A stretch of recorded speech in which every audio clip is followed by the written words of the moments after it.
আমি এখন দাঁড়িয়ে আছি আমাদের মসজিদের সামনে এবং এইটা হলো আমাদের মসজিদের দ্বিতীয় তলা। এখানে মসজিদের দ্বিতীয় তলার টাইলস লাগানোর কাজ চলছে এবং এইখানে যাদেরকে দেখছেন তারা সবাই কোনো অর্থ ছাড়া কাজ করে দিচ্ছেন। আসসালামু আলাইকুম গাইস, আমি এখন দাঁড়িয়ে আছি আমাদের মসজিদের সামনে এবং এইটা আমাদের গ্রামের কেন্দ্রীয় জামে মসজিদ। একটা সময় ছিল যখন এইখানে পুরো গ্রামের লোক এই একটা মসজিদেই নামাজ পড়তো।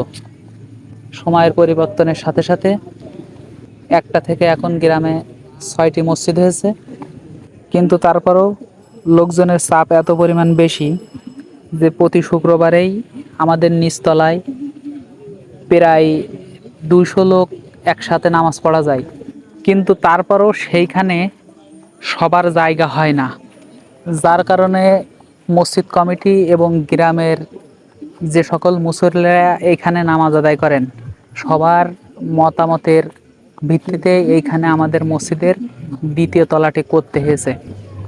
এইখানে এখন পর্যন্ত অনেক টাকা খরচ হয়েছে এবং আপনারা জানলে অবাক হবেন যে এইখানে যেই পরিমাণ টাকা খরচ হয়েছে তার একটি টাকাও কোনো সরকারি বা বেসরকারি অনুদান থেকে আসেনি।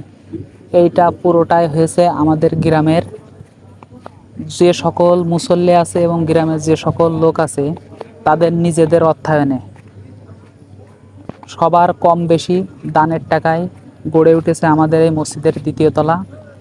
এবং এইখানে ছাদ শেষে এখন মসজিদের দ্বিতীয় তলার টাইলস লাগানো কাজ চলছে। এইখানে আপনারা যাদেরকে দেখতে পাচ্ছেন তারা সবাই কোনো টাকা ছাড়া পরিশ্রম দিচ্ছেন। এইখানে আমাদের গ্রামের মোটামুটি সব ধরনেরই মিস্ত্রিরা কোনো টাকা ছাড়াই তাদের পরিশ্রম দিয়ে এই মসজিদটাকে এই পর্যন্ত নিয়ে এসেছেন।